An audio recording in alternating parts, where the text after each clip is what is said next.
So we're going to begin now with a gentleman who you may have heard of before, hopefully you have. He's going to explain to you some very, very unusual information. Like most people in this community, he lives a double life. On the one hand, he has his ordinary existence as a software engineer. He works for the Open University on accessibility for people with special needs. But then he goes home and then he changes and transforms into a man who researches subjects such as 9/11, space, free energy, and unusual artifacts like skulls and other things. And he's going to talk to you all about that today. It is Andrew Johnson, ladies and gentlemen. Give him a big round of applause. Thank you. I don't know if this is on. Is this on? This works now? Okay. All right, so we might have to fiddle around with the sound here. Thank you very much, Ben, for that nice introduction. Just to mention that it's a very minor thing, but I don't do the assessment work for the Open University anymore. That kind of finished abruptly at the beginning of this year, but I do still work as a tutor for the Open University, so I do actually still work for them part-time. And so that sort of keeps me in biscuits, as it were. But anyway, so I'm going to talk to you today about the Starchild skull, and I've got obviously this thing here, so let's see if this is going to work. Okay, and just to tell you a little bit more about myself, I've got a slide about that in a couple of minutes, but I'd like to thank everybody for coming. Thank you to Taj for organising this event.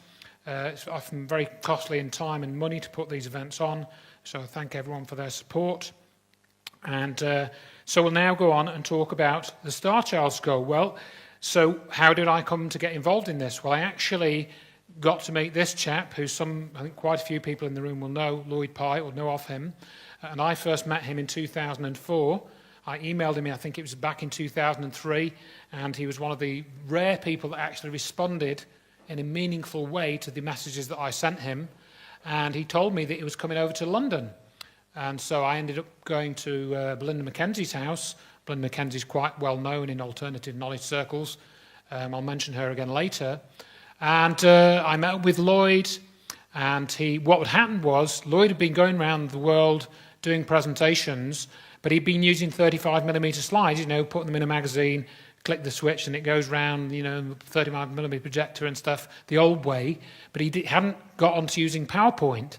So I had a transparency scanner, because I'm an IT guy, I'm a nerd geek IT guy, that's what I teach in the OU, or tutor on rather, I teach geekdom in the OU of various kinds. So I got involved with him because I scanned his 35mm slides onto PowerPoint, and that's how we met. Just again, a little bit more about myself. Had a UFO sighting when I was about 10, 11 years old, back in Skipton. I'm from Yorkshire originally. And the old saying goes, you can always tell a Yorkshireman, but you can't tell him much. So there you go. And went to Lancaster University, did computer science and physics, got into teaching and education in the sort of early 90s, and ended up working for the OU. Did a lot of software development work for about 20 years, as Ben mentioned. I don't do much software now, I just do bits and pieces. And then I got involved with the Lloyd Pye after finding the Disclosure Project, Stephen Greer's Disclosure Project, back in 2003. So I've also got one of these replica skulls as well. Unfortunately, I forgot to bring it with me today, but it's not necessary to the presentation really, particularly. So, but you can get replicas if you know where to look. They are quite expensive, but they are available if you were interested in such a thing. But we're going to look at the Starchild skull in this presentation, and a quick glance, it's very similar to a human skull. You just at a very quick glance, you may not notice that much difference, but if you give it more than a passing glance, you'll see there's some very unusual things about it. It's got all 8 of the major human components evident: a frontal bone, 2 sphenoids, 2 temporals, and 2 parietals, and an occipital, which is this bone at the back of your skull. Each of the components is profoundly redesigned. It's a different shape, different surface area, this sort of thing. And it's astonishingly reconstituted into something uniformly half as thick as normal. So the bone is half as thick. We'll go into more details than all of this. So in this presentation, we're going to look at the history of the skull, where it was found, basic physical differences, X-ray analysis, dental analysis, skepticism and debunking attempts, which have taken a new and disturbing turn early this year, which I'm going to speak about. We're going to look at DNA analysis, and we're going to look at other skulls briefly, or one other skull I think we'll have time for, and then a summary and conclusions. So I'm going to go through this quite quickly, and I'm going to have to flick to Media Player to play a couple of the video clips, because I think I'd copied the file incorrectly onto my USB stick and so forth. So the skull is actually owned. I don't own the skull. I don't have it at home or anything. It's not in this country. It's owned by a couple called Ray and Melanie Young, who I'll talk about Melanie Young later. And they live in El Paso, Texas. They've lived there, I think, for at least 20 years. In 1998, 2 skulls were given to Ray and Melanie Young of El Paso, Texas. They were given to them by somebody who worked in the FBI, I found out more recently. And they were unusual, and they actually went to one family. Then that family didn't like having skulls in the house, so they gave them to Ray Young. And then Melanie was a neonatal nurse, and she realized that this was, an unusual skull. There was something very unusual about it, and so she eventually came into contact with Lloyd Pye. Now, Melanie Young got in touch with Lloyd Pye through MUFON, because they were both involved with MUFON.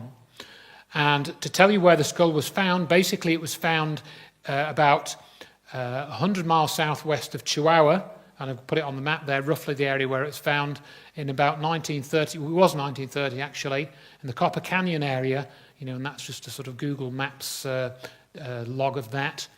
An American teenage girl was on vacation with her family near Mexico's Copper Canyon region, I said, went exploring into an old disused mine, and there was like a cave and a mining area with caves, and she found this in a cave. She actually found 2 skeletons, a human-like skeleton lying on its back. Beside it was a grave-like mound of dirt with an arm and bone sticking out of the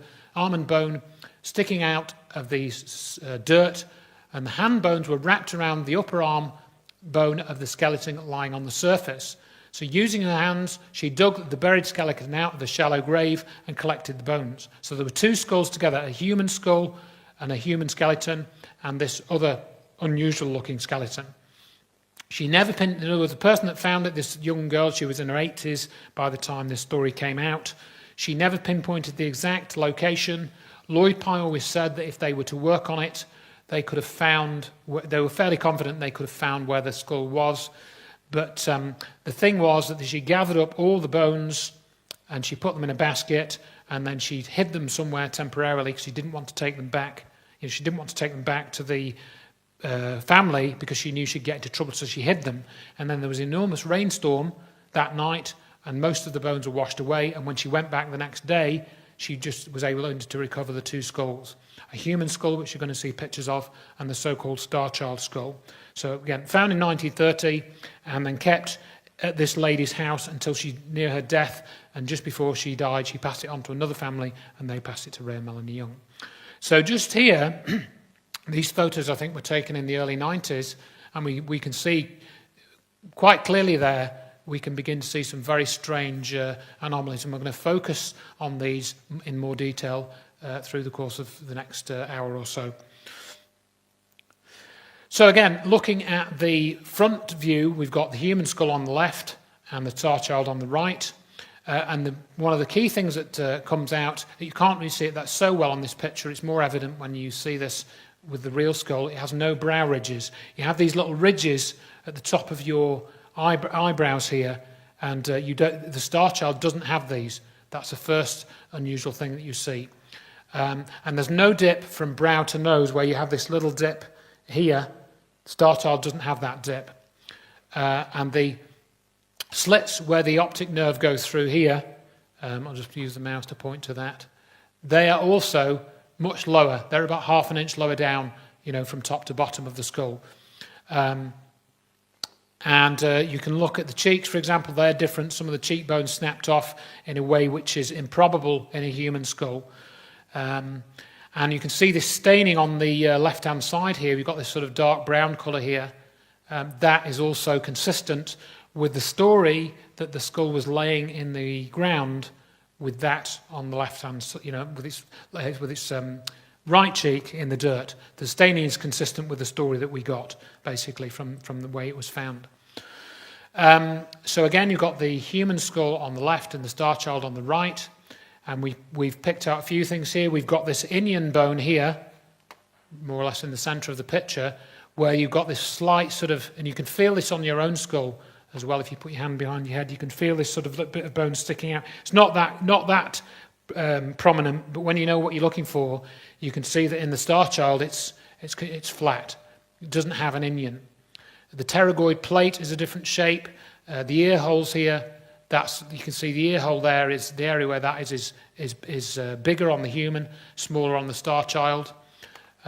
This skull we know had a concussion, so that's the human skull got partly damaged, where you can see these little cracks. One of the other early things that was discovered when Lloyd took this round is he tells this story in his book. This is in a book which I'll probably mention later. And he tells this story where he went to see one doctor at a university, and he said, let's measure the cranial capacity. So he got some bird seed in a jug, some of this fine bird seed, and tipped it into the human skull and then tipped it out into a jug. And it was, I think, 1,100 cc's, 1,200 cc's for the human. And then they did the same exercise with the Starchild skull, 1,600 cc's. So the amount of brain that was in there in the cranial cavity was 30% bigger than a human. 25%. So it's a very, very big difference.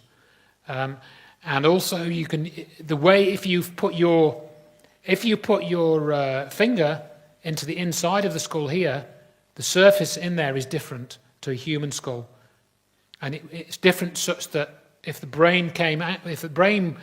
whole skull was at that angle, it would fall out into the neck. So the brain that this thing had was different. The material that the brain was made up of was different. Another big difference, an obvious difference, is the depth of the eye sockets. So if you put your fingers into a human skull, it will actually go back about 2 inches. If you think of, when you see these things where an eyeball has been taken out of a skull, it's quite a big bulbous, thing. The Starchild couldn't have had an eyeball like that. The eyeball would not have fitted in because if it had a human-like eyeball, it would have really stuck out from the front of the face. There's no way it could fit a human eye into it. Again, here's another obvious difference. The occipital is stretched high and flattened in the Starchild, though not as flat as the cradle. It lacks an inion, which I've already said, which is the lump at the back of the human skull. The Starchild skull has uniform symmetrical crease, thus no upward pressure from the hydrocephaly. This is something we're going to come back to. The hydrocephaly, we're going to cover this later, which is this inflate skull condition where the skull inflates, you get water on the brain. This is not a hydrocephalic skull. And you can see that here essentially. We can see that the coronal sutures, all the sutures of both skulls are healthy. There's no premature fusing, so this is healthy bone. It's not a deformity. Stains on the SC preservation after this, in other words, shows you. Again, you can see the staining. Shows you that the story we got is probably true. And all of what you see on these pictures, for example, this crease, we've got this where if you take the Starchild skull and you put your finger run it over the back, it's like a depression, to exaggerate, it goes like that, which means that this area of bone hasn't been pushed out by the skull inflating due to hydrocephaly. So it's not the skull of a hydrocephalic. And again, you've got other obvious differences here. The front of the foramen magnum, as it's called, the neck hole, is completely different. In a human skull, it's normally fused by age 25. The absence in the Starchild indicates age less than 25 at death. There's a lot of conflicting information when you look at the physiology. But it could be that it snapped off at some point, and then you've got other differences in the so-called zygomatic arches. I've got another picture of that later on. And so we've got different surface area for the chewing muscles. Again, we've got that on other slides, so some of this information gets repeated. Yes, so some of this is shown on this slide. For example, in this picture here, we've got an area of neck muscles where the neck muscles attach to the human, and in the Starchild, the area where they attach. And you can see kind of where the bone gets flattened out, little indentations on the bone. You know, if you're an expert on skulls, you will, which I'm not, of course. My background's in software. It's not in, you know, physiology, human physiology, or anything like that. You will see that these muscles must have been a different shape and size to fit onto the Starchild skull. And the zygomatic arches, your cheekbones, you can see, very much reduced in size. You just have to look at where they would have been, and they were complete, about half the size of the human. And then if you look at where the centre of gravity would be, if you think of the skull being sort of relatively heavy, the balance points are different, again, on the Starchild. So the way that it's a neck attached to it, if it attached in the same way as a human neck did, it would probably have choked to death. So it can't have had the same attachment to the human as the human neck. It was different. And here again, we said this earlier on, the chewing muscles. If you look at the area on the bone, you can see on the skull the areas where these muscles would have attached. And the human has a much bigger surface area. You've got quite long, sinuous chewing muscles. The Starchild's chewing muscles were very much reduced. So that's, again, sort of basically that. Again, people ask, has it been x-rayed? What do the x-rays show? I hardly need to say anything about this slide. You can clearly see the anomalies here. Obviously the human on the left and the Starchild on the right. And but I will point out a few things in that the thing that was really a surprise was the Starchild skull has no frontal sinuses. No frontal sinuses. And when Lloyd discovered this with this X-ray years ago, he originally thought that was a home run, as it were, because no human is ever born without frontal sinuses. But that actually, you can get it. It's very rare, but you do get some humans that are born without frontal sinuses. But again, you can see what's going on with this area. No trace of frontal sinuses, not even the vestiges. Eye sockets, round shape, lower placement, an odd upsweep at the upper outside of the corners. So the way that this bone is structured there is completely different to the human. There's almost no comparison apart from a sort of very roughly circular shape. And again, with this picture, this is a side view. The thing that we can note here is that we've got a much expanded area of light coloration in the Starchild skull. We've got darker areas here around the edges, and here the area of darkness is much reduced. And this, this whole shape of this area again is totally different. And the other thing you can see is little impressions, these little lines going through.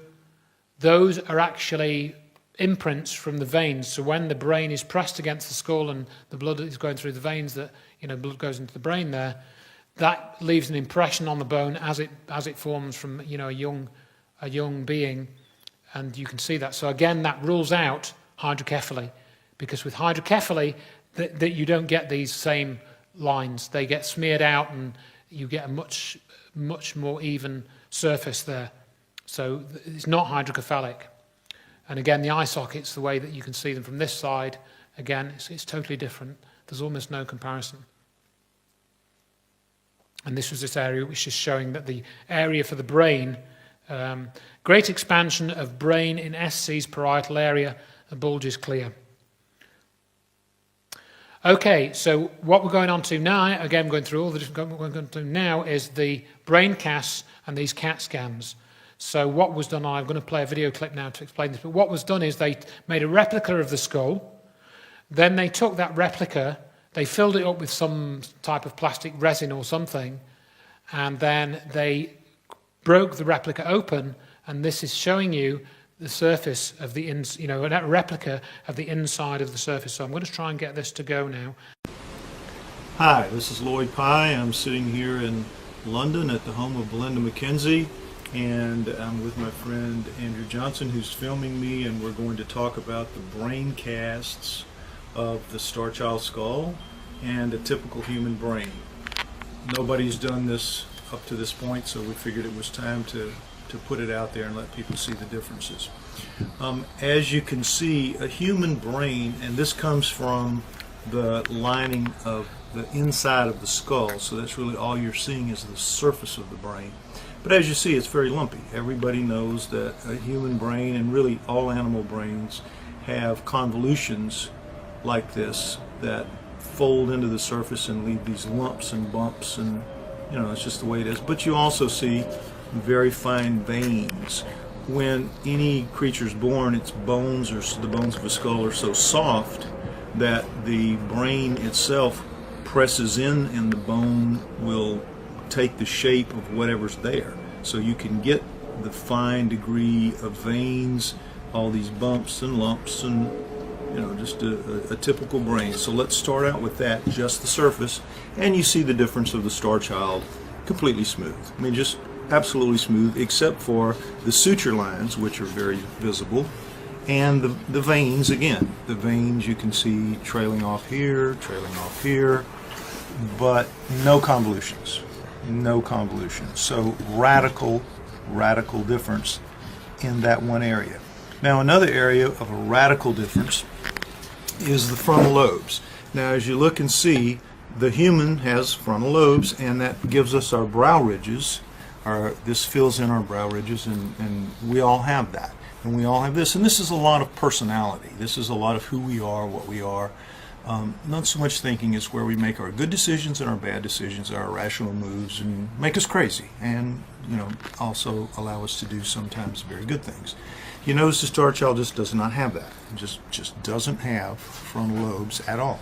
And it has no brow ridges, and that's one of the real distinctive differences about it. But you also see the extreme shallowness of the Starchild's eye socket compared to the human eye socket. Human goes that far down, Starchild goes that far down. Just a very, very radical, complete difference. It's just got a completely different kind of eyeball set. And one of the real interesting things about this fact was I was in Philadelphia early part of this year, and I was talking to a brain person and showing them this not long after they had been made, and they're just plastic injection molds. And she looked at this and she says, well, with eye sockets this shallow, the eye can't be an eye like we have. It can't be a ball that moves and looks through a kind of a tube, and we have peripheral vision. Everybody knows how our eyes move in these big, deep eye sockets. So as she was looking at it, she said, it has to be a kind of a flat eye. And I've been saying that for years whenever I lecture about it. So it has to be kind of a flat eye. And if it's a flat eye, in order to get 180 degrees of vision, and that's the purpose of vision when your eyes are in front of your head, you want to see at least 180 degrees around you. With us, we can move our eyes. We see through a tube, and then we have peripheral vision. With this, she said, if it's a flat eye stuck in the head and not moving, it has to be basically all pupil, all basically black, all pupil just sitting there taking in the whole field of vision at one time. But if it does that, that means it has to have a much bigger visual cortex in order to handle that much input all at once, all the time. So she flips it over. Let's look at the visual cortex. And she says, oh, wow, look at that. Look how expanded it is over compared to the human visual cortex. And the human visual cortex is this two knobby areas right here. And the Starchild is as much as twice, really, spread out over. Smaller knobs, but stretched, the area itself is stretched out over here. So, you know, this is what she said, and this is what we take her word on, that this is good, strong evidence that the Starchild had a very, very different visual system than we do. And I've been saying it for a long time, just based on the difference in the eye sockets and the way the optic foramens are set in, where the blood vessels and nerves come in and control the eyeball and feed the eyeball and all that. Completely different in the Starchild. So, all things considered, these are some interesting aspects to add to the great mystery between the Starchild and humans, and of course, what is the Starchild?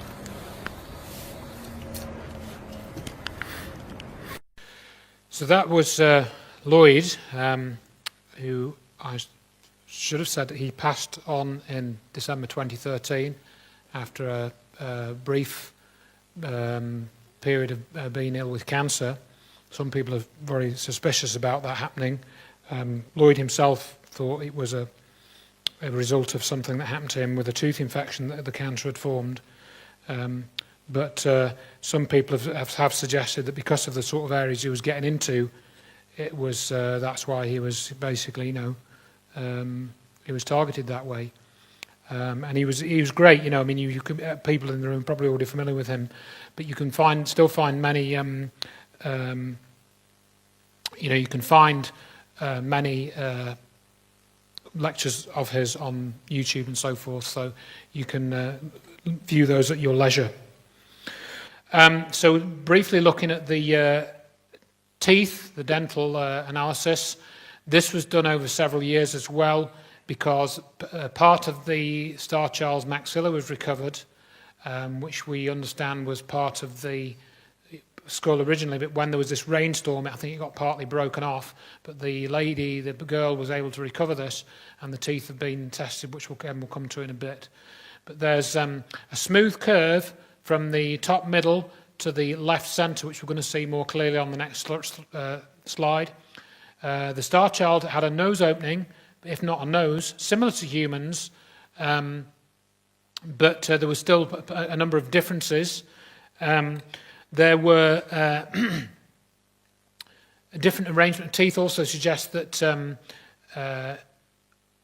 the larger tooth, the larger tooth that was taken out is gone. In other words, this one was taken for DNA test, that one there, and we're going to hear more about the DNA test in a little while.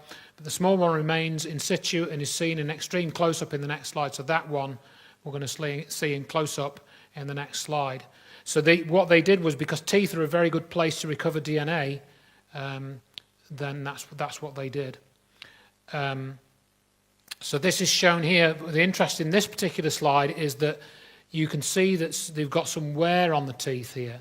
So this is where we got conflicting information about the dental analysis, because I think is it on the next slide? Maybe it's not that one, but on the next slide or the one after that, we saw what we thought was evidence that this was the skull of a child because of the teeth.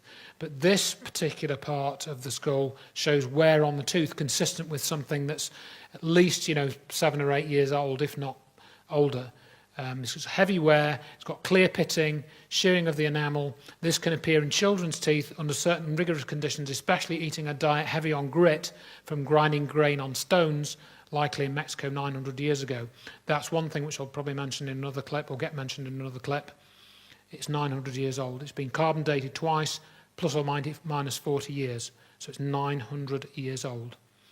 And what they did with the surviving maxilla piece is they just made a mirror image. So this is the piece, put into Photoshop or whatever, or some paint package, just in a mirror image.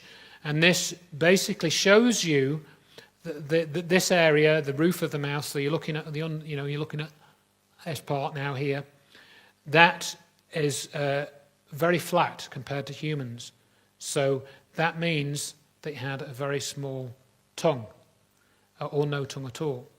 And going back to the thing with the sinuses, the thing I forgot to say on that slide, anyone know what human sinuses are, or the frontal sinuses are for? Anyone sort of know what their primary function is? It's like a resonating chamber to make your voice more full and, carry better when you're speaking. Your sinuses help to do that. Obviously, you've got your nose and things and the shape of your mouth and all of that. But the sinuses apparently play a part in that. So if this had no tongue, or a very small tongue, maybe it didn't use its tongue to speak. And if it had no sinuses, it didn't have a voice. So maybe it didn't communicate by voice. So what did it communicate by? And of course, many people have had experiences and written about that and how these beings, or beings like what the Starchild might have been like, communicate, of course, by telepathy. So yes, I was sort of going back and forwards between this slide because I couldn't remember where this was in the sequence. This is where we have X-rays of that maxilla. So that piece of bone there, has been, this half, has been X-rayed. And what you see when you X-ray it is you've actually got some teeth inside of it, inside of the bone. They're called unerupted teeth. So that's where some people who looked at this thought this was a child, because these are like milk teeth that haven't dropped down into the jaw, etc. So there was conflicting information. We still don't know how old the being was when it died. Okay. So we're now going to go on to the bone analysis, and we're going to look at some. This was done in 2004. In fact, when I met Lloyd, he was seeing a guy in London who was actually a pathologist, expert witness. He used to get involved in court cases where people have been injured or killed, and he would be an expert on the pathology. Forensic pathologist, I think was his correct title.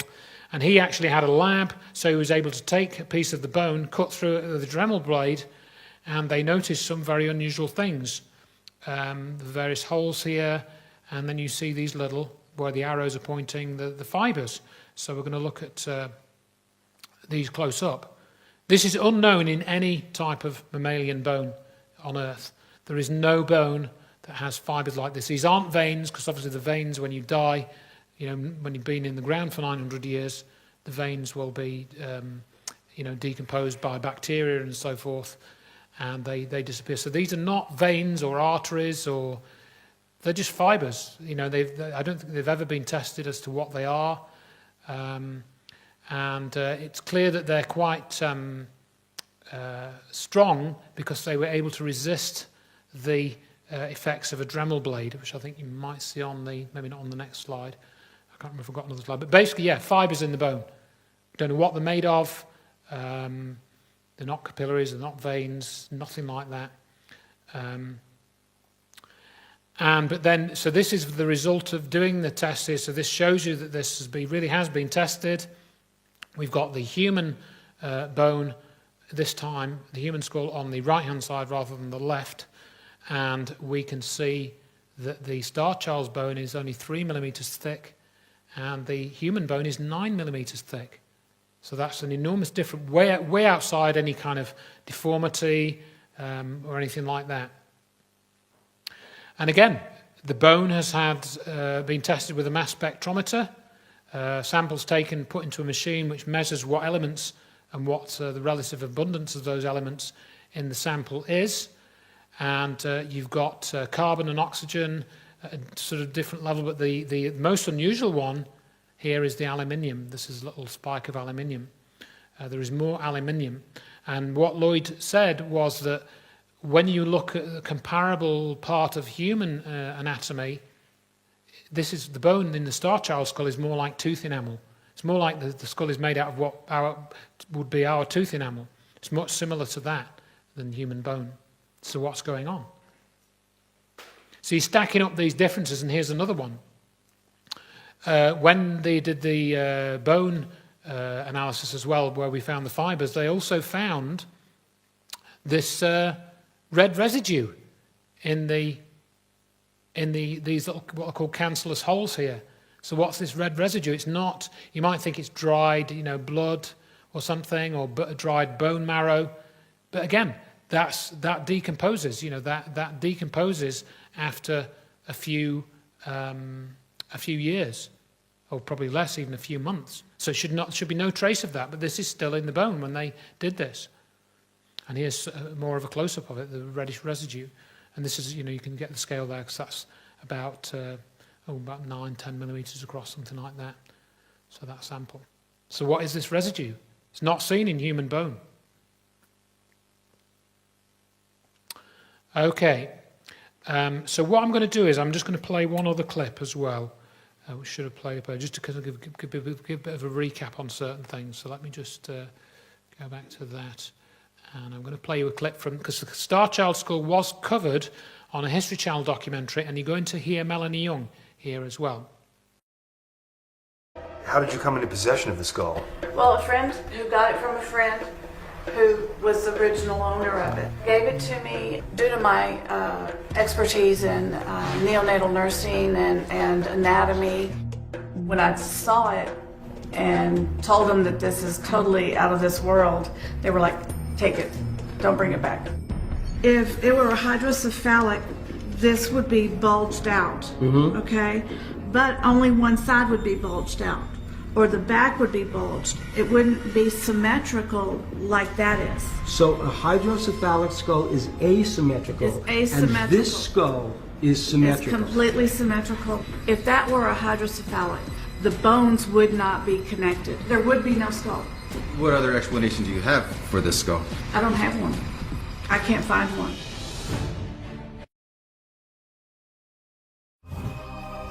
People have been seeing aliens for thousands of years, but there's never been a single piece of hard evidence.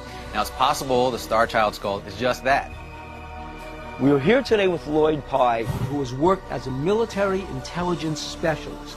He has more than 30 years studying cryptozoology. He's the primary expert on the Starchild skull, having researched it for more than a decade. Why all this interest in it? I believe that it stands a very good chance of being the smoking gun that everybody is looking for, the holy grail of the field of UFO alien research.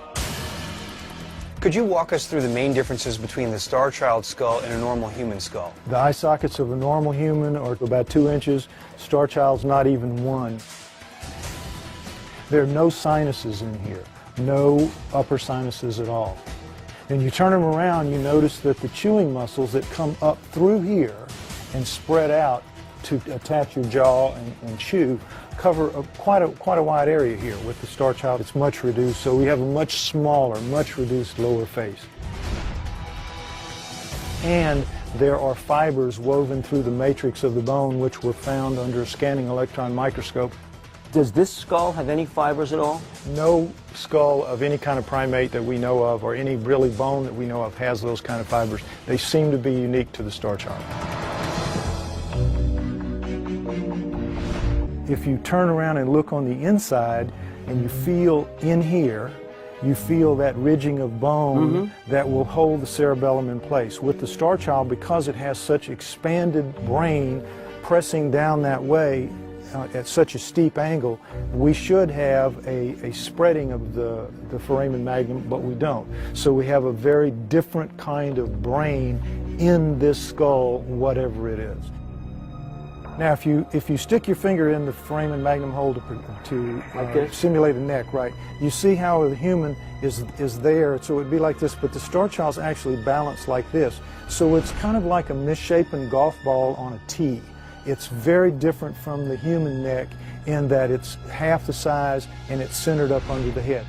When you see how the neck connects to the skull, that's a closure for me. It's not a deformity. It was built that way. We've had the DNA of the human tested fully recovered, no problem, normal human being. But in 2003 we found that the DNA of the Starchild was very different. While we could recover its mitochondrial DNA, which comes from its mother, the nuclear DNA, which contains the DNA of its mother and its father, we could not recover that, which indicates that there's something very unusual, if not completely different, about the father. To your knowledge, is there any reason why the nuclear DNA was not recoverable other than the fact that it's not a human father? If the father had been human, all indications are it should have pulled up very easily with the primers that were used, but it didn't, so we can only conclude that there's something very unusual about the father. I'm really excited to meet with David Aguilar because David Aguilar has written a number of books for National Geographic on what's going on out there in the solar system and what other life forms may look like. We are talking to NASA, we're talking to the Origins of Life Initiative here at Harvard. We're actively searching for life in the universe. This really elevates our investigation to have a Harvard scientist weigh in and talk to us about the real possibilities of alien life coming into contact with Earth. What shapes, what forms, what evolutionary pattern they might take, boy, that's the big mystery today. But of course, things are going to evolve differently on another planet. And there's no reason that we would have humanoids. I mean, the chance of finding humanoids that look like us, like you see in Star Trek, are so unbelievably small. You're going to get intelligent creatures, but they may not look anything like we would even relate to an intelligence. There's no telling what could be possible, but since we don't have anything in our hands to look at and compare, I mean, I'd love to bring one of these guys into a real lab and have everybody take a look at it. David, you just said that there's no evidence of extraterrestrial life right now. We think we may have something here. Wait a minute. Guys, what am I looking at? This skull was found in a cave in northern Mexico. It was carbon dated to 900 years ago. Look at the eye sockets. Look at the shape of the head, and look at the neck. I'm curious, any DNA samples from this? The mitochondrial DNA is human. They did the nuclear DNA test and could not sequence the father's DNA from the nucleus of the cell. Are you saying this was a cross with an alien or just a human with a terrible deformity? That's one theory. It's a hybrid. Prove it. Okay. So just a couple of notes on that clip because it's a bit out of date. The DNA tests have been done again since 2003. That clip was filmed in 2009. But I'm going to come back to the chap at the end there who was holding the skull because he said something very revealing in terms of the way the academic community works. So we're going to come back to that in a few minutes. So, but he was starting to be skeptical, that guy, and of course the skeptics want to focus on just a few aspects of the skull to explain it away.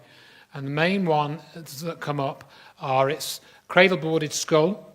It's the victim of hydrocephaly, which is this water on the brain, which is the condition where the spinal fluid gets trapped inside the skull and can't get out because of a fault with the way that that circulates in the body and causes the skull to inflate. So that's another one. We'll come on to that. And the other one that's come up in more recent years is this awful illness called progeria.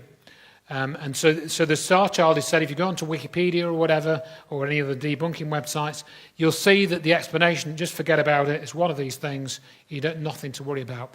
So this claim of cradle boarding, well, what's that all about? In the area of Mexico, these people lived off the land, so you would have to, if you had a child, you might have like a couple of days or a week or something where you were recovering from the childbirth, but after that, while the men were off out either gathering or hunting or whatever, the women would typically be working on the land, planting things, harvesting things, and so forth, digging, whatever. And in doing that, they would put the young child on a board, strap its head to the board, and then you'd get cradle boarding. And this is what happened to the human skull that was found. I've already seen the X-ray of it. This is in case you hadn't already worked it out. It's the same pictures I already saw. And you can see on here, you've got a flat line.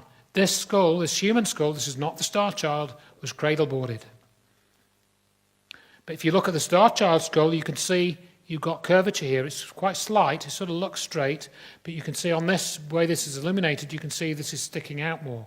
This is protruding from the back of the skull to some extent. That's not cradle-boarded. The Starchild was not cradle-boarded. So that claim is false.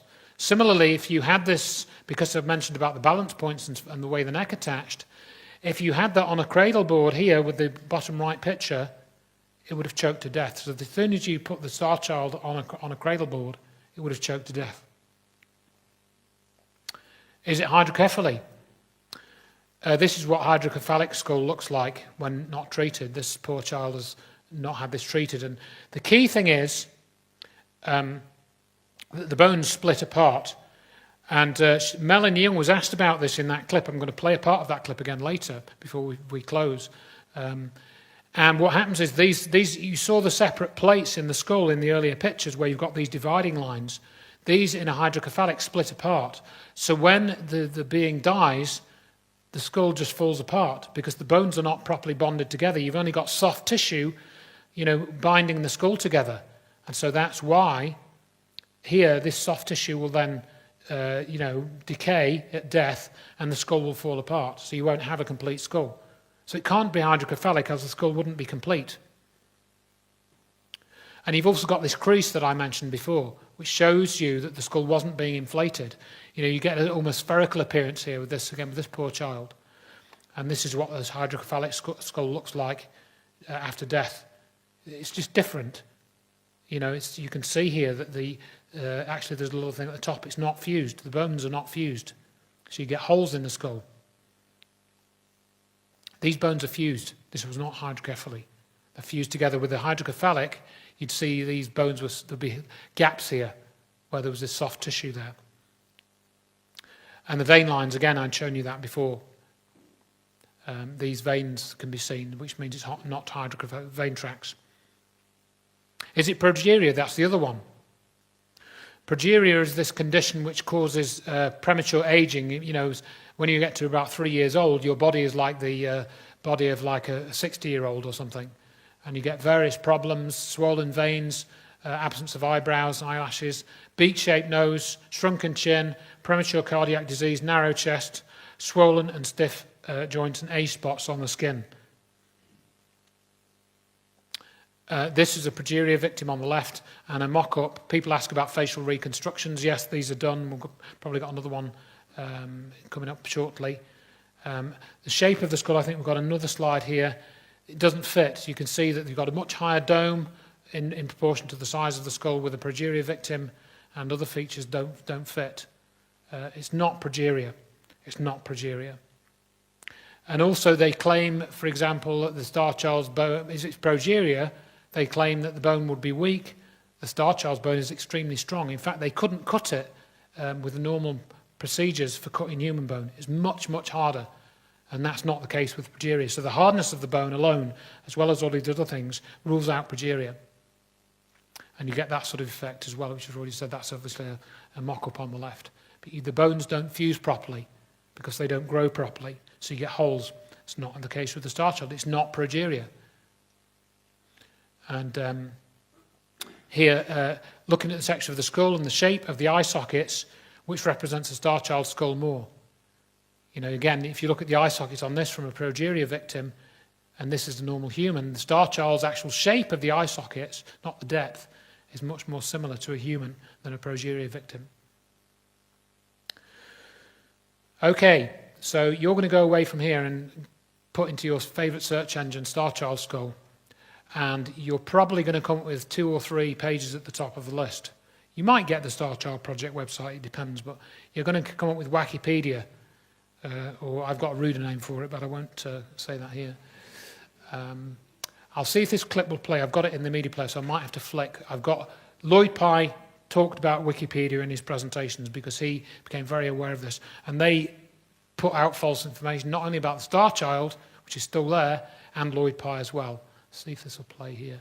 But it's like Wikipedia, for example. You go read about me on Wikipedia or read about the Starchild on Wikipedia, and you think, I just listened to just a jerk, a complete jerk tonight, right?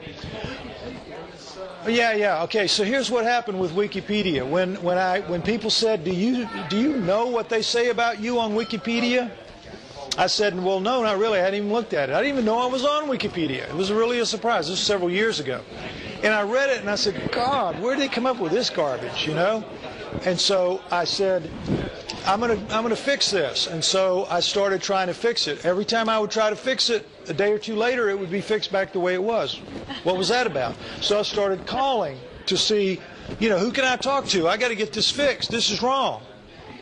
Ultimately, I worked my way up to the head honcho of the states with Wikipedia. He was a guy in Florida, and it turns out that most of Wikipedia is written and maintained by graduate students in colleges around the world. Graduate students who have nothing better to do, who don't have enough work to do, that's what they do. And when they put, and they watch out for alternative knowledge people. Anything to do with alternative knowledge, they're going to slag it. They're going to trash it. They're going to put it up and slag it as hard as they can. And then they put monitors on it so that if anybody tries to change anything, they have tip-offs in their computers and they fix it back the way it was. Okay? So I got the head honcho and I said, look, everything in, I mean, some of it's right, but most of it's wrong. Just not just wrong, but bad wrong, egregiously wrong. and I'd like you to get it fixed and get it closer to right. And he said, Mr. Pi, you are the last person on earth that I would expect to tell the truth about yourself. I'm the last person on earth to really know the truth about myself. When I was born, all this sort of stuff. Yeah, it's ridiculous, but that is their attitude. You can't. A guy tried to do that and didn't do it, didn't get anything. But I'll tell you this, I told this last Saturday at London, and a guy said, I didn't believe that. And so I went in and started just making changes to see what would happen. He said, one change lasted 12 hours. One change lasted 18 hours. Another one lasted all the way up to 48 hours. But he says, I see what you mean. They will not let your material be changed. And it won't. It's not even worth trying. Now, another thing I can tell you about the criticism of the Starchild that you'll read about on the internet is this. There's plenty of it, but it's all built around one article by one man, written in late 1999. Remember when I told you that the DNA came in from the Canada lab and it was negative and that was it? Okay. A guy, like a professional skeptic, a guy who really works hard for the skeptics, wrote an article about it, and that article became like gospel to all the critics and all the skeptics. Stephen Novella is his name. Stephen Novella, if you want to look it up. Okay, Stephen Novella. Yeah, I'm going to lose my voice here pretty soon screaming like this. Novella wrote this article, put it out there in 1999, and it became the reference, and to this day, I don't know that another skeptic, serious skeptic, or Skeptic Magazine has ever tackled the Starchild. I know that Skeptic Magazine has not. I know that the Skeptical Inquirer has not, and those are the big two. Why not? Because they know we're doing good work here. They let the Novella article stand and they reference it every time because he wrote it in 1999 when I had made a lot of mistakes and I didn't know very much. And when the DNA came in negative, so that's what they use as if that's a fact. So I let it go, and in 2003, when the DNA evidence came in, there was another big push for it, and the critics got stirred up, and then it went away. Then in 2006, when the DNA test was announced, the 454 test was announced, and I started announcing on my website, okay, we're going to win this. This is it. This is what we've been waiting for 3 years for. This is it. Home run city coming our way. Then they really cranked up. And so it got so bad that I contacted Novella. I wrote him an email and I said, look, I understand how this game is played. You're in this to win. You're in this for my blood. You're in this to make me look as bad as you can. I understand. But let's play a little bit fair. Could we? Here's what your article says. It's completely wrong, and here's what the truth of it is. Could you at least put some balance? Could you say, this is what I think, this is what he says? Just do anything to fix it up so that it's a little more balanced and a little more fair. Could you do anything? And he sent me back this one-line reply. The article stands as written. The article stands as written. But he did make one change, one critical, crucial change. Instead of looking at a copyright date of 1999 on that article, you will find a copyright date of 2006. He bumped it up to then, as if in 2006 that was the truth. This is how they play. It's hardball, folks. It is hardball. They take no prisoners. They have to win. See, the difference is I can live with losing this. I can go back to my life as a hominoid and human origins researcher. My life doesn't depend on this. Their life depends on maintaining the status quo because everything changes for them. They are hanging off a cliff by their fingernails. I'm just poor. It's a different feeling. You know what I'm saying? So that was Lloyd explaining about the Wikipedia and skeptics information. And it's actually, since he did that talk back in 2009, that was a talk that I organised for him in Nottingham. Things have got worse, actually. I'm going to come to that. I just wanted to go back to the earlier clip. It should have all been in. This has been slightly out of order to what the order it should have been in, but it's not too bad. We remember this David Aguilar clip. Now it's coming up, of course. He wouldn't do this before. Yeah, what you saw at the end of this clip that I played a few minutes ago, sorry to be jumping around a little bit, but I think I can make my point clear enough, is that this David Aguilar guy, who's this, guy who pontificates about alien life at Harvard University, He said, I'd love to bring one of these guys into a real lab and have everybody take a look at it. That's what he actually says in that clip that I played when he's in front of the whiteboard, sounding off about how the DNA would be all different and they'd have a different evolutionary environment and so forth. And then Bill Burns says, oh, this might be an alien hybrid skull. He says, prove it. Aguilar doesn't say, oh, can I borrow this skull? Can I take it in my lab to have a look at it? And what he's actually saying is, I don't actually want to take this into a lab because I would be finished and I wouldn't be able to do my speculative fun and get paid for it. That's what he's saying. And that's the way the academic community really works. So we're going to have a race through the DNA now. There's going to be quite a lot of information. I'm not an expert on DNA. I know bits and pieces, but I'm not an expert. The DNA tests basically show that this thing isn't human. It's not a human. It's not even close. So what is DNA? It's deoxyribonucleic acid. In a human, you have 46 chromosomes. If you unravel the DNA, it will extend to a length of 2 meters. It has these base pairs, which I'll show you on the next slide. 3 billion of them. And there's approximately 30,000 genes which code for proteins that perform most functions of life. So you've got 30,000 genes and 3 billion base pairs. What is a base pair? Well, it's made up of two proteins. The proteins are called thymine, adenine, guanine, cytosine. It's like a 4-bit digital code of life, which of course was discovered in the 1950s. I was saying, in a human, there's 46 chromosomes, 30,000 genes each. And so in total, you've got 3 billion nucleotide bases arranged in pairs. That's what makes up a creature's DNA. Now, in humans and many other mammals, I think probably all other mammals, you've actually got 2 types of DNA. You've got what's called mitochondrial DNA, mtDNA, and you've got nuclear DNA, nuDNA. The mitochondrial DNA comes down from the maternal side only, and the nuclear DNA is from both parents. So what you can do is you can do a study of mitochondrial DNA, and you can trace your gene line back through history through your mother's line. In the mitochondrial DNA, it has 16,569 base pairs. And red blood cells are different. They have a different set of DNA in them. But each cell, human cell, has nuclear DNA and mitochondrial DNA apart from blood cells. So what you do is with DNA testing, when you do it, you use what are called primers. They're like bits of a jigsaw where you kind of like, if you imagine that the DNA is broken into pieces and you're trying to find out which pieces you want to look at and examine, it's like you throw these jigsaw pieces into your mix and they attach to these proteins in the DNA and then you pull them both out. Hopefully you've got a match. And so the primers are bits of proteins that are put in a match, and then you do this amplification technique, and the primers are basically 20 to 30 base pairs long, so you get these little chunks of DNA, and they're different sort of weights and so forth, and you can do this technique called electrophoresis, and you can put them into a chart, essentially, and see what base pairs you've got, and you can compare these with known DNA tests to find out what base pairs are actually there.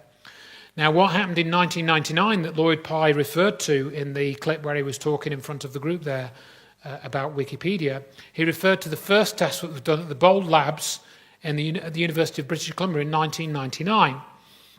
And they basically used an ordinary forensics lab, and they declared that they'd found the skull of a human male child. But they stated that in the recovery, they'd only recovered 200 picograms of DNA, and that's 10 to the minus 12 grams. And actually, they would normally need 5 times that amount to give a reliable conclusion. And they declared it was a human child, male, and that was it as far as Lloyd Pye was concerned then. Everyone said, forget about the Starchild, all these deformities don't matter, it's a human child, go back home. Lloyd Pye said, put it in the blender. Then in 2003, Lloyd was still sort of working in the background, he still had the website going, he still had all the deformities that I've gone through in this talk and others which I haven't. And he basically was informed that there was a new company starting up which had done tests on the Kennewick man, which was quite well known in the US. Ancient DNA, they were working with DNA that was up to 5,000 years old. And they came forward and they were approached as well and agreed to do the tests. And they did new tests in 2003 with more advanced testing techniques which had been developed. And they found, as it was said in the clip, the first clip that I played, which was where they found human mitochondrial DNA in the female side, and they couldn't recover the Starchild's nuclear DNA. Now, it turned out a bit later, as you'll see, that the mitochondrial DNA was similar to human, but it wasn't human. We'll see that in a minute or two. So the DNA results in 2003 indicated probably that the mother was a human female and the father was non-human. So it was said, and it's still said, you'll still find this on the internet today, the more positive Starchild supporting sites will say, oh yeah, it's a human hybrid. It's an alien human hybrid. Not true, not true. Because later tests were done starting in 2010. Yeah. So 2003, hybrid, alien hybrid. And that Lloyd was going around saying that for about 7 years in his various talks. But then new recovery techniques were developed in 2006, these life sciences, which Lloyd had mentioned in the clip, which was filmed in 2009. And they didn't use primers, so they weren't using this jigsaw method. I think they were using like a weighing method or something. I don't quite know how this works because I'm not a geneticist. But this new technique had come online. It was still very expensive. To sequence a whole organism's DNA would have cost over $1 million at the time. But then another chap, I think he was using a similar technique called shotgunning. He approached Lloyd Pye in 2010 and he basically had got the approval of his company, which is a US-based company. They do gene research. We don't know, still don't know, I don't know who the company is, but I know the name of the geneticist. I know his first name at least. And he approached Lloyd and says, oh yeah, I can do some tests for you, but my company doesn't want anything, their name attached to it. They've let me use the lab. They're happy for me to use the lab, but it's going to be kept secret. We're not going to say publicly that we're doing it, but we will do it and we'll give you the results. And this guy got involved and he started recovering nuclear DNA, which was the real key to finding out much more about what the Starchild actually was. And in March 2010, he had recovered quite a few fragments of nuclear DNA, the first time ever this had been done. And so they knew it was there, they knew that they could analyze it and sequence it and so forth, and this guy was doing it. So what did he get? So he got this chart. What do you do with it? You get all these sort of readings coming out, these base pairs that are all numbers and so forth. You essentially get a numbered code coming out with this ADTC sort of code coming out, etc. ADTG. And you put it into a database, and this is what they did. The National Institutes of Health have this database of DNA. It's a big US site. Anybody that does DNA research can buy a subscription to this, and that DNA database is built from subscription money. It's paid for with that. It's held in the National Institutes of Health at Washington, D.C. You buy an account, buy a subscription. You can go on, put in your DNA sequences, which you've developed from your test, and you can see which sequences come out. And so we had, for example, the geneticist had recovered 265 base pairs in one of the runs that he did, and he put this into the NIH database, and it made a match with a human nuclear DNA, 265 base pairs long. And this work continued over, it was at least 2 years, I think maybe even as long as 4 or 5 years this went on. But then he put another sequence of 342 base pairs, which is a longer sequence, obviously, and it did not match any human. But not only did it not match any human, it didn't match anything in the database at all. Because some of you may be aware that some of our DNA matches with millipedes. You have some DNA sequences in common with millipedes or dogs or whatever, or dolphins and so forth. We do have, but this didn't match anything. So this was getting to be very unusual. And they did a spectrophotometer reading, which measures the purity of the DNA, and that would give you a particular shape for human DNA. It has a particular characteristic. And this chart was, again, different for human, between human and Starchild. So that was another indication that this DNA wasn't human. Mitochondrial DNA, again, only comes down the female line. This was retested. And Mitochondrial DNA is very highly conserved because there's much less of it. There are fewer differences between generations. And they found that the mitochondrial DNA, when they actually retested this in 2010, there were many more mutations. So they actually found that although superficially it looks similar to human, when they looked at the detail, it's a lot different. There's far too much variation in the Starchild's mitochondrial DNA for it to be human. That was the end result. About 700% different by probability projections to humans. And the big thing here, I'm going to mention this again briefly, they discovered a particular gene called the FOXP2 gene, or BOXP2 gene. And this is like a master gene, and this dictates the way that other genes form during growth and development.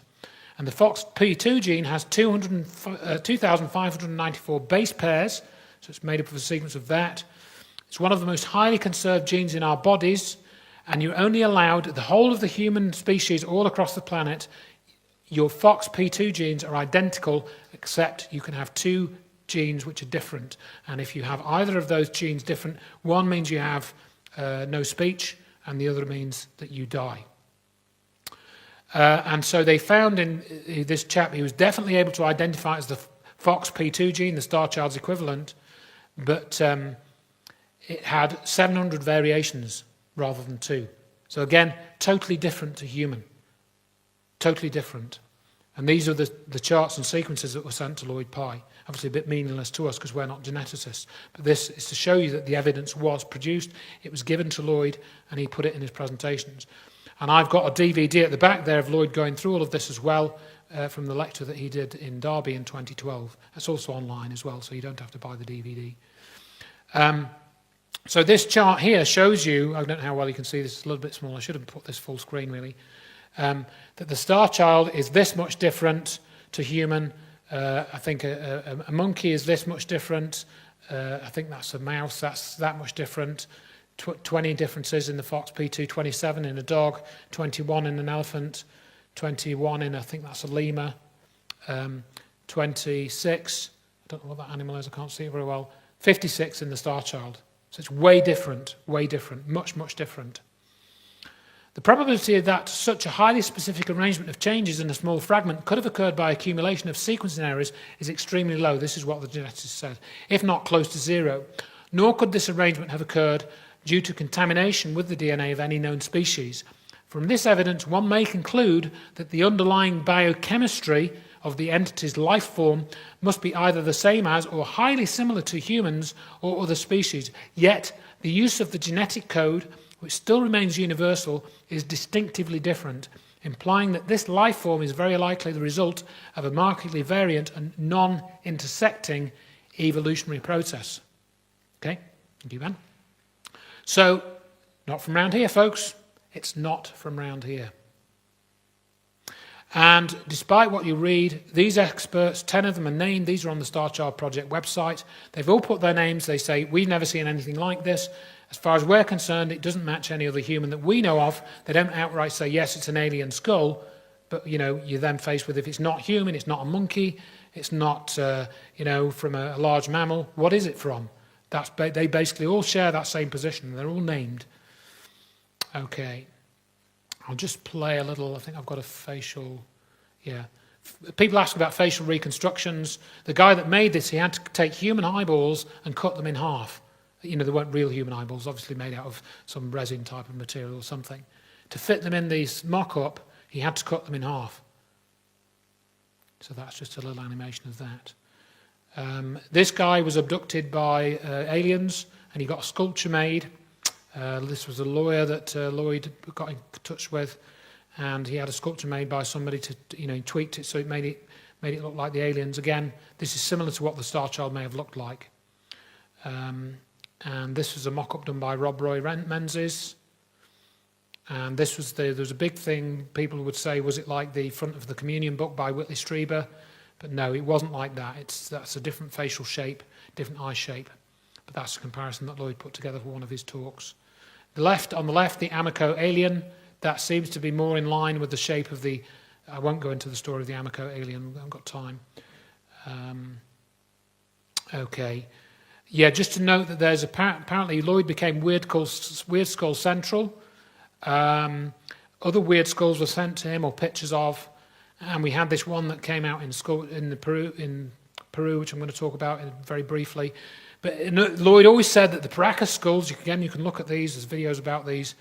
These have got a 3,000 cc cranial capacity. This is not head binding. With head binding, you can only change the shape of the skull. You can't substantially increase the volume of the skull.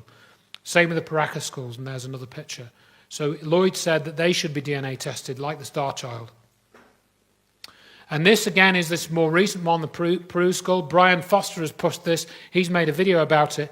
But you can see here, just from this bone cracking here, this is almost certainly hydrocephalic. It's also lopsided. This is bulged here more than this here. This is a young hydrocephalic. You can see it's much smaller. Fits in the palm of the hand. I think I've got another picture. Yeah, it's very much smaller. That's just a hydrocephalic skull. It's not Starchild. Brian Foster has tried to say it's another Starchild skull. It's not. It's almost certainly a hydrocephalic infant. And there's another one. And some more shots of that. That's all analysed on the Starchild Project website. Okay, so now we get onto the research status. Research history and recent history and status of the research. No new information has been posted since about 2012. Matthew Brownstein, who took over kind of after Lloyd Pye died to some extent, he became a partner in the Starchild Project in 2013, along with Amy Vickers, who was Lloyd's ex-wife. She has curated the Starchild Project website.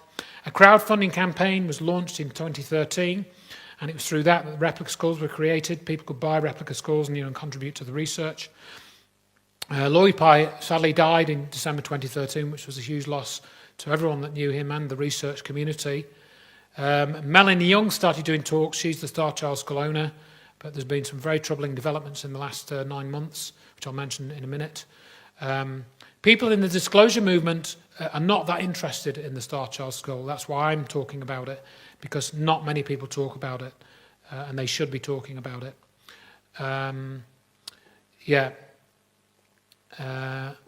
What's happened is Melanie Young has now said the starchildproject.com, she's no longer associated with that. The website is still running, but they've now broken off, being directly involved with it. And she's teamed up with this woman called Chase Kloetsky. This is Melanie Young. And I've written an article about this. Okay, so what's happened recently? I thought I had a slide of this, but I must have forgotten to put it. I was sure I'd put it in this presentation. But Melanie Young has now become a debunker. She has now said, she's backtracked.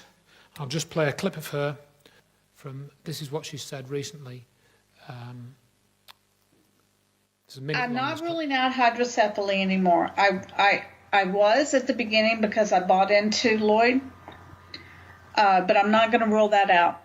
Now that I've looked at it, and I think what people do, and I'm one of those. As where I worked, I saw the freak hydrocephalics. Okay, the ones with the big ballooned heads. Yep. But, and you go to Google and you Google hydrocephalics, you see the freaks at the top. But go down 2 pages, and then you're going to see children that are hydrocephalic. They look like this. Okay? I can point out pictures, and I think I've got them on my website now, where this picture could explain this defect. If it were a hydrocephalic, this would be bulged out, okay? But only one side would be bulged out, or the back would be bulged. It wouldn't be symmetrical like that is. So a hydrocephalic skull is asymmetrical. It's asymmetrical. And this skull is symmetrical. It's completely symmetrical. If that were a hydrocephalic, the bones would not be connected. There would be no skull. What other explanation do you have for this skull? I don't have one. So you heard right there that she no longer believes that the skull is from a hydrocephalic. So what's been the change? And she is now going round and saying that this is the skull of a human child. But what you've seen here is all the physical differences show that this thing isn't human. The teeth are different to a human. The internal structure of the X-ray shows it's different from human.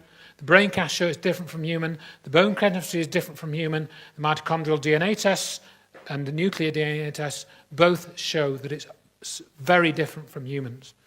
Yet what's happened now is that Melania Young is saying it's the skull of a human child.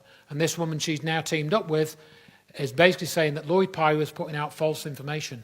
So if that's true, why did Melanie Young stay with Lloyd Pye and actually do a repeat of his talk for 14 years?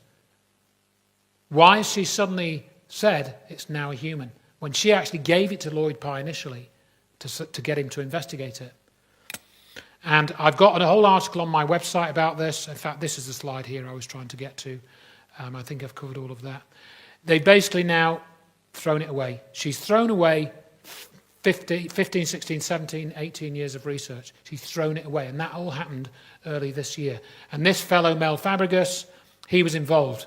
They both essentially said that Lloyd Pye lied, he made stuff up, and he was putting out wrong information. But it's this woman that's lied, and I've got an article about that on my website, that she's lied about both Lloyd Pye and about the nature of some of these scientific texts. So it's a very sad end, or apparent end. If you want to get more of Lloyd Pye's information, there's a book that's come out on Amazon, Everything You Know is Still Wrong. That's recently come out. That's available now. And that's basically it from me. I've got books and DVDs at the back, so you can come and talk to me about those if you're interested. And obviously we might do a Q&A later and whatnot. So thanks very much for listening, everybody, and I appreciate that. Thank you, Andrew. Thank you.